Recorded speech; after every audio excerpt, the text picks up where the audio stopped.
ಇರೋದೆಲ್ಲ ಪ್ರಮುಖ. ಬೆಳಗಾಂ ಅಧಿವೇಶನ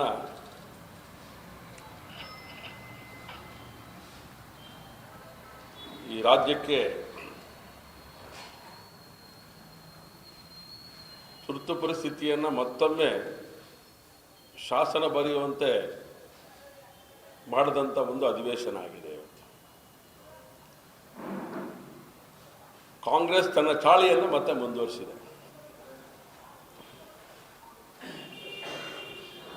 ಕರ್ನಾಟಕ ದ್ವೇಷ ಭಾಷಣ ಮತ್ತು ದ್ವೇಷ ಅಪರಾಧಗಳ ವಿಧೇಯಕವನ್ನು ಮಂಡಿಸೋದ್ರ ಮೂಲಕ ಇಡೀ ಪ್ರಜಾಪ್ರಭುತ್ವದ ಕಗ್ಗೊಲೆಯನ್ನು ಇವತ್ತು ಕಾಂಗ್ರೆಸ್ ಮಾಡಿದೆ, ಕಾಂಗ್ರೆಸ್ಸಿನ ಸರ್ಕಾರ ಮಾಡಿದೆ.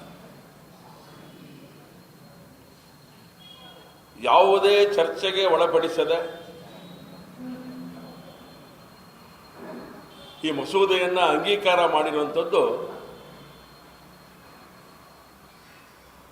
ಸಂವಿಧಾನ ಬಾಹಿರದ ಕೃತ್ಯ ಅಂಥೇಳಿ ನಾನು ಈ ಸಂದರ್ಭದಲ್ಲಿ ಹೇಳ್ತೇನೆ. ಶ್ರೀಮತಿ ಇಂದಿರಾ ಗಾಂಧಿ 75ರಲ್ಲಿ ಮಾಡಿದ್ರು, ಈಗ ಸಿದ್ದರಾಮಯ್ಯನವರ ಸರ್ಕಾರ ಮಾಡಿತು.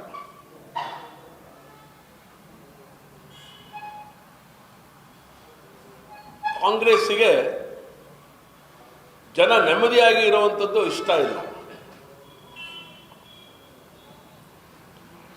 ಪ್ರಜಾಪ್ರಭುತ್ವದ ಉಳಿವು ಕಾಂಗ್ರೆಸ್ಸಿಗೆ ಬೇಕಿಲ್ಲ. ಅದರ ಪರಿಣಾಮ ಪ್ರಜಾಪ್ರಭುತ್ವದ ಮೂಲ ತತ್ವಗಳು, ಸಂವಿಧಾನದ ಮೂಲ ಆಶಯಗಳು, ಸುಪ್ರೀಂ ಕೋರ್ಟಿನ ಆದೇಶಗಳನ್ನು ಗಾಳಿಗೆ ತೂರಿ ಇವತ್ತು ಈ ಕಾರ್ಯವನ್ನು ಮಾಡ್ತಾ ಇದೆ.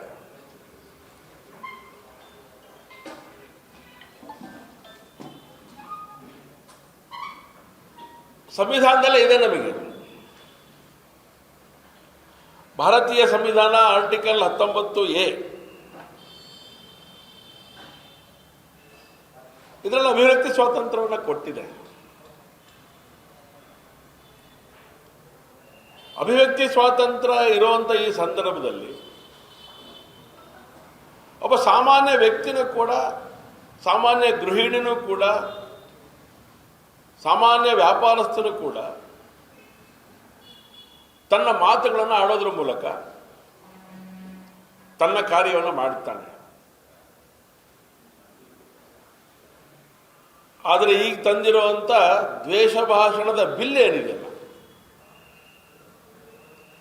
ಆ ರೀತಿಯ ಸಹಜವಾದಂಥ ಪ್ರಕ್ರಿಯೆಗಳೇನಿದೆ, ನಡವಳಿಕೆಯ ಪ್ರಕ್ರಿಯೆಗಳೇನಿದೆ, ಅದಕ್ಕೆ ಕಡಿವಾಣ ಹಾಕುವಂಥ ರೀತಿಯಲ್ಲಿ ಈ ಬಿಲ್ ಇರುವಂಥದ್ದು. ಇವತ್ತು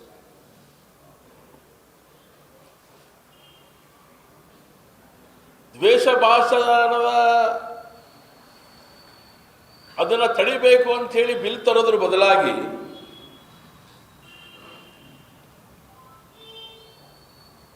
ದ್ವೇಷಕ್ಕೆ ಹೆಚ್ಚು ಶಕ್ತಿ ಕೊಡುವಂಥ ಕಾಂಗ್ರೆಸ್ಸಿನ ಸರ್ಕಾರಗಳೇನಿವೆ ಅದನ್ನು ರದ್ದುಪಡಿಸುವಂಥ ಒಂದು ಕಾರ್ಯಕ್ಕೆ ಇವತ್ತು ನ್ಯಾಯಾಲಯಗಳ ಯೋಚನೆ ಮಾಡುವಂಥ ಸ್ಥಿತಿ ನಿರ್ಮಾಣ ಆಗಿದೆ ಅಂತ ನಾನು ಅಂದ್ಕೊಂಡಿದ್ದೇನೆ. ಕಾಂಗ್ರೆಸ್ಸಿನ ಸರ್ಕಾರ ಸದನದ ಒಳಗಡೆ ತಮ್ಮ ನಡವಳಿಕೆ ಇದೆಯಲ್ಲ, ಇದು ದ್ವೇಷ ಬಿತ್ತುವಂಥ ನಡವಳಿಕೆಗಳು. ಇಲ್ಲಿಂದ ಪ್ರಾರಂಭ ಆಗಿರುವಂಥದ್ದು. ನೀವು ಎಲ್ಲಿ ಸರಿ ಮಾಡಬೇಕು ಅಲ್ಲಿ ಸರಿ ಆಗದೆ ಸಂವಿಧಾನದತ್ತವಾಗಿ ನಡ್ಕೊಳ್ಬೇಕಾದಂಥ ಜಾಗದೊಳಗಡೆ ದಾದಾಗಿರಿ ಮಾಡುವಂಥ ಸ್ವಭಾವ ಇಟ್ಕೊಂಡಿರುವಂಥ ಕಾಂಗ್ರೆಸ್ಸಿನ ಶಾಸಕರು, ಕಾಂಗ್ರೆಸ್ಸಿನ ಮಂತ್ರಿಗಳು ಈ ಬಿಲ್ ತರಲಿಕ್ಕೆ ಯೋಗ್ಯರ? ಸಂವಿಧಾನದ ಪೀಠದಲ್ಲಿ ಕೂತಂತಹ, ಸಭಾಧ್ಯಕ್ಷ ಸ್ಥಾನದಲ್ಲಿ ಕೂತಂತಹ ಒಬ್ಬ ಸಭಾ ಅಧ್ಯಕ್ಷರನ್ನ ಎಳೆದು ಹೊರಹಾಕದಂತ ಕಾಂಗ್ರೆಸ್ಸಿನ ಶಾಸಕರು ಈ ದ್ವೇಷ ಭಾಷಣ ತರಲಿಕ್ಕೆ ಯೋಗ್ಯರ?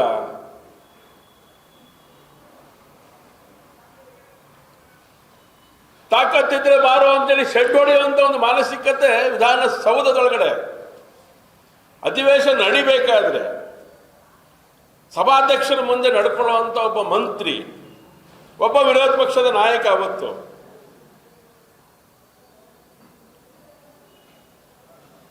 ಈ ರೀತಿಯ ಕೃತ್ಯ ಮಾಡುತ್ತಿರುವಂತ ವ್ಯಕ್ತಿಗಳಿಗೆ ಯಾರು ಕಾನೂನಿನ ಕಟ್ಟಡನೆ ತರುವಂತವರು? ಕಾನೂನು ತರುವಂತ ಒಂದು ಜಾಗ ಏನಿದೆ ವಿಧಾನಸಭೆ, ಅಲ್ಲಿ ತಮ್ಮ ನಡವಳಿಕೆ ಹೇಗಿದೆ ಅಂತ ಹೇಳಿ ಕಾಂಗ್ರೆಸ್ ಪ್ರಶ್ನೆ ಹಾಕೊಳ್ಬೇಕು. ಇನ್ನೊಂದು ಬಹಳ ಮಜಾ ಅಂದ್ರೆ ಏನೇನೆಲ್ಲ ಸಂಗತಿ ಅಂತ ಹೇಳಿದ್ರೆ, ಈ ಬಿಲ್ ಬಂದ್ಬಿಟ್ಟಿದೆ ಈಗ. 3 ವರ್ಷ ಆದ ತಕ್ಷಣ ಈ ಬಿಲ್ಲನ್ನ ಯಾರೇ ಬಂದರೂ ಬದಲಾವಣೆ ಮಾಡೋ ಹಾಗಿಲ್ಲ ಅಂತ ಹೇಳಿ ಒಂದು ಒಕ್ಕಣೆ ಬರೀತಾರೆ. ಯಾಕೆ? ನಾವೇ ಬರ್ತೇವೆ, ಬಂದು ಬದಲಾವಣೆಯನ್ನ ಮಾಡ್ತೇವೆ. ನಿಮ್ಮ ಅಪ್ಪನಾಡೆ ಅದನ್ನು ತಡಿಲಿಕ್ಕೆ ಸಾಧ್ಯ ಇಲ್ಲ ನಿಮಗೆ. ಅದಕ್ಕೆ ಈ ಒಕ್ಕಣೆನಾ?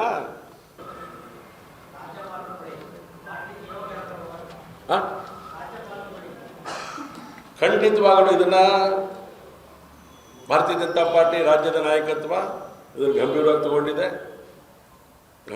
ತಗೊಂಡಿದೆ.